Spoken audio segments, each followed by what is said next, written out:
Okay, so thanks for the um, encouraging words, June, about the work we're doing. Um, we've done several articles on this issue. I think we were one of the first publications in the US to start investigating who was behind all of these claims. And these claims came rapidly, suddenly, and they came in incendiary fashion. And that's when you know that an information war is underway. Whereas when we hear about the plight of the Palestinians, it's sort of a continuous story that is often actually suppressed because addressing their plight and their actual ethnic cleansing contravenes the interests of US power brokers and elites, people like Secretary of State Tony Blinken, who says that he inherited his belief in Israel's strength from his family. But here you have something that clearly is in the US interest. And then we started hearing about Xinjiang constantly, almost out of the blue, beginning in 2017, 2018. So just some quick background, and I would love for Jun to address it too. Um, after, and if you've read my book, The Management of Savagery, or you haven't, I really would recommend it to provide you with background. Although this book is about the Middle East and Afghanistan, it is about the US's use of Salafi jihadi proxies to undermine its geopolitical foes, starting in 1979 in Afghanistan with the Mujahideen, which gave rise to Al Qaeda. And many foreign fighters came from around the world to fight in Afghanistan. Some of them did come from Xinjiang, and they wanted to gain lessons. They were separatists. They wanted to wage a militarized guerrilla struggle against the Chinese government. And so they got training on the Afghan battlefield. They got training and spirit, and they also got Wahhabi ideology from figures like Omar Abdul Rahman, who was brought to the battlefield to instill this extremist fervor in fighters, and then was sent to New York on a special CIA visa after providing this service for the CIA in the United States. He was the blind sheikh who was later jailed in the so-called Monuments attack. But anyway, these several Uyghur fighters returned to Xinjiang. They brought this ideology with them, which comes from Saudi Arabia. They brought their training and their know-how. And China ultimately began to see mass casualty attacks in places like Urumqi and Kashgar, mass stabbings that would leave up to 30 people dead, car attacks in markets, bombings in markets. These were happening on a regular basis starting in the mid 2000s. There were, of course, other proxy wars raging around the world, Bosnia, that many of these fighters participated in. And they formed a group called the East Turkestan Islamic Movement, ETIM, which has an affiliate today in Al-Qaeda controlled Idlib in northwestern Syria called the Turkestan Islamic Party, or TIP. They're an open affiliate of Al-Qaeda. This group aimed to establish a Islamic state in the Xinjiang region and to separate from China. They found support from elements in Saudi Arabia, also Turkey, which is right next door and happens to be a member of NATO. And they provided a very similar service to NATO that the fighters like the Libyan Islamic Fighting Group, an Al-Qaeda affiliate in Libya that NATO used, or the Free Syrian Army in Syria, which became a weapons farm for Al-Qaeda and ISIS, did. So very similar scenario. China wants to crack down. And this is where the surveillance comes in. This is where the repression comes in. And no one's denying that when there's a counterinsurgency that takes place, there is repression. Xi Jinping, the president of China, visits Xinjiang in, I think it was April or May 2014. And on the final day of his visit, there is a mass casualty attack in Urumqi, a major city, by the ETIM. Up to 40 people are killed, just innocent civilians, including Uyghur civilians. And he announces more militarization. He announces surveillance. You can go to, I'm sure people I know who've been to Xinjiang have seen cameras everywhere, metal detectors, that kind of thing, and massive investment, a poverty alleviation or eradication program, and massive investment, and a de-radicalization program, which includes what the Chinese government calls vocational centers. So that's the background for this. And it's unfortunate that the US media refuses to provide any of this context. It seems elementary.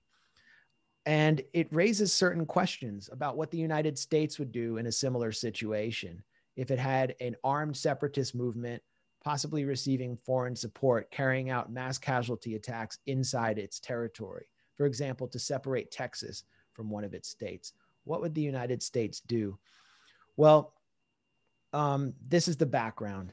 And so since the United States has decided under the Trump administration to turn up the heat on China, which it calls one of its great peer competitors, it is focused on the tension between a portion of the Uyghur population, which is separatist, and the Chinese government. And so since 2017 or 2018, we've been hearing about what are called concentration camps in order to evoke the Holocaust and liken China to Nazi Germany, forced labor, and mass sterilization, which is the charge that led to the claim of genocide by Mike Pompeo. These claims rely on three tactics, none of which involve on-the-ground journalism, and very few provide us with an actual picture of what's happening on the ground.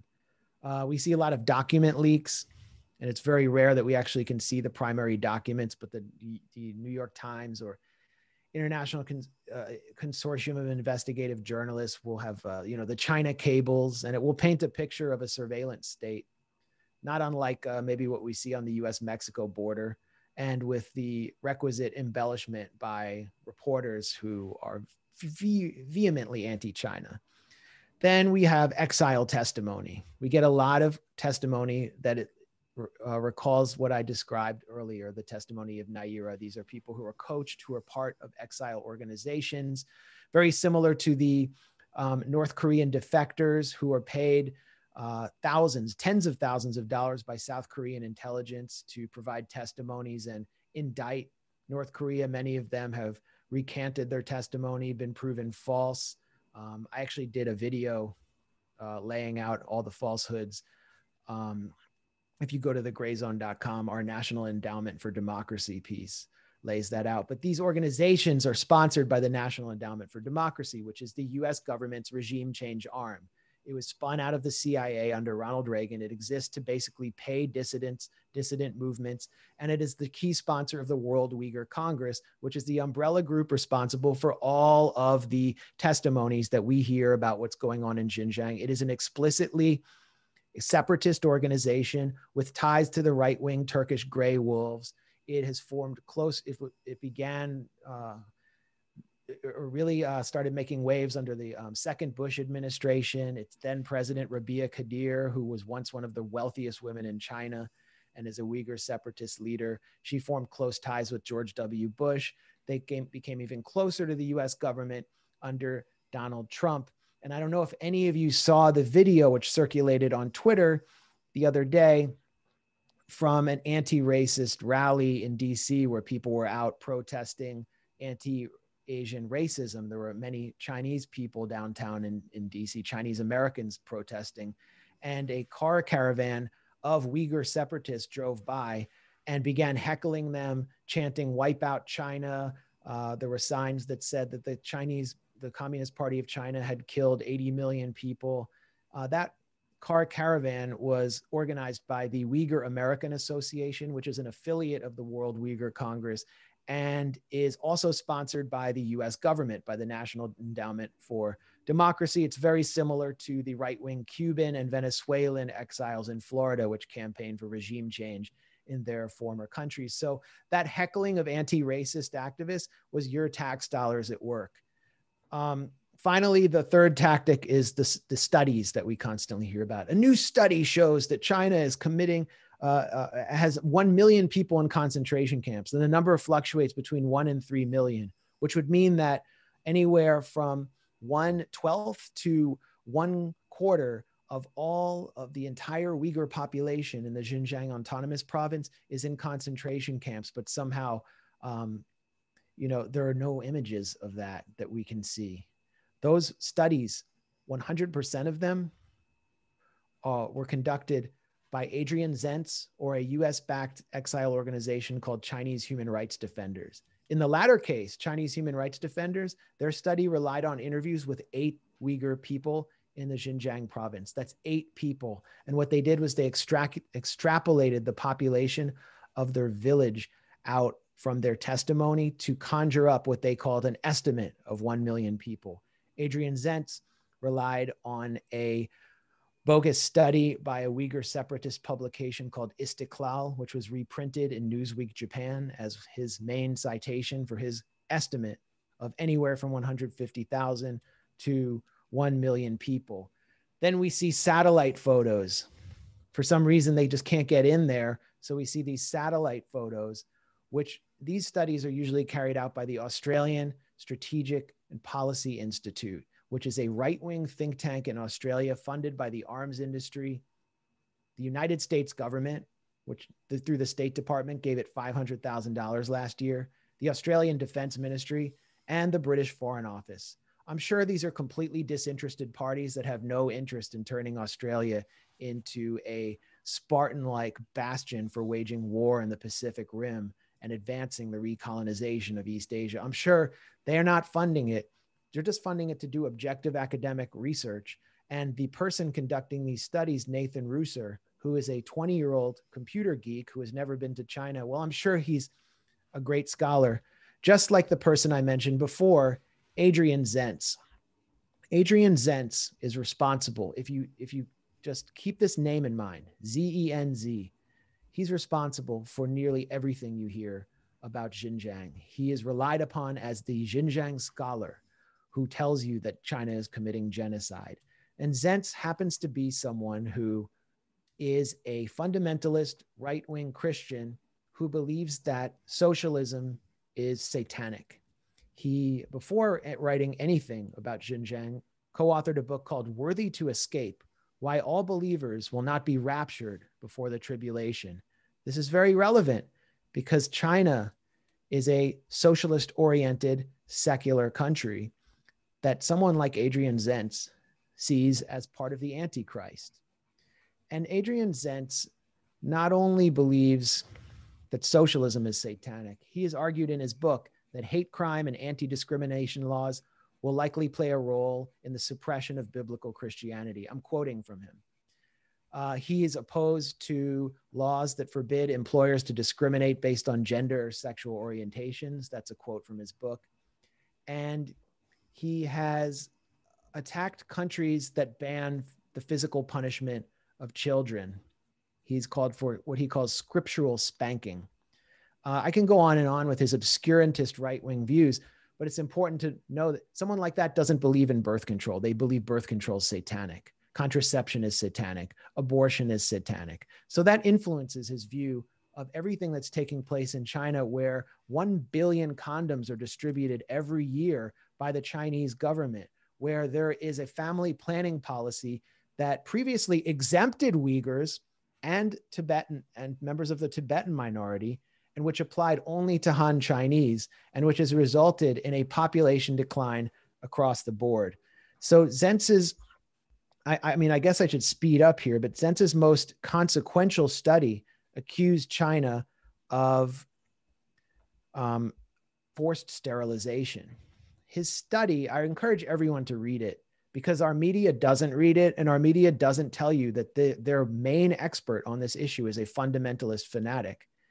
That his study is so obviously, any educated person who's watching this right now should be able to go to his study and look at the footnotes and compare and try to find the coercion that he alleges, where he claims that 400, well, he claims that, sorry, I'm looking at the wrong document.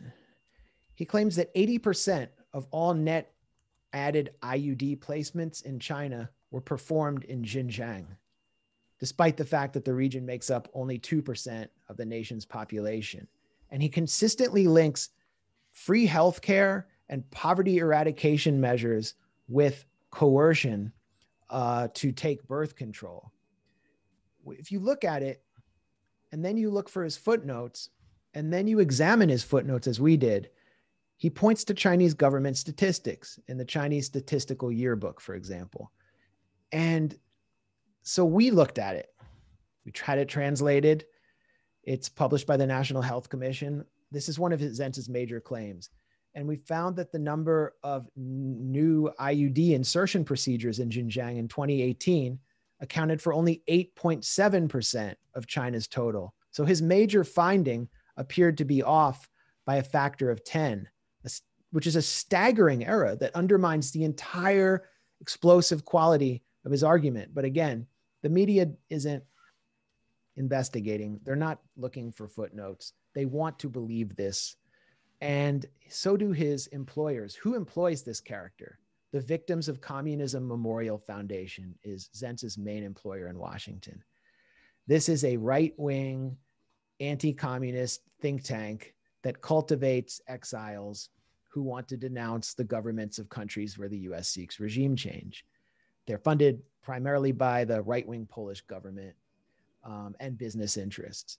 And this year, last year, the Victims of Communism Memorial Foundation defined all victims of COVID-19, 100% of all victims around the world of COVID-19 as victims of communism, because the Victims of Communism Memorial Foundation blames China for COVID-19, just like Donald Trump did, encouraging anti-Asian racism across the country. That's Zentz's employer. Who publishes his papers? Is it an academic institution where there's peer review? Are there serious China scholars or people with differing perspectives like Jun who can address the findings? No, it's the Jamestown Foundation, which is another right-wing neoconservative think tank set up in Washington under the watch of Reagan's CIA director, Bill Casey.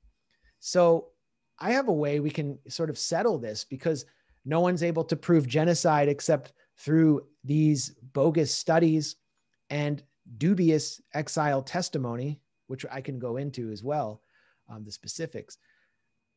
Let's have an actual peer review of Adrian Zentz's work with scholars of all different persuasions who have real expertise on China, unlike him, who was previously a German tech developer and a theological teacher before all of this began. And let's really examine his work. And if it isn't true, then why don't we drop this allegation and start having diplomacy? Well, there's a good reason why this allegation wasn't dropped by the Biden administration.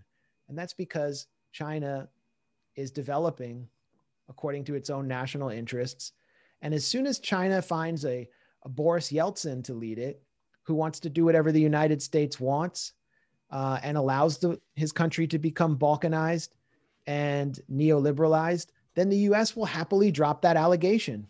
I mean, they're not making that allegation against allies like Saudi Arabia and Israel, so it's obvious they're not really honest about it. But what I wanted you to understand from this presentation is that these allegations, which are conveyed in increasing volume through mainstream and corporate media to make you think that they're organic, are emanating from a US government echo chamber by figures who are deeply ideologically and financially invested in the recolonization and humiliation of China and total American hegemony.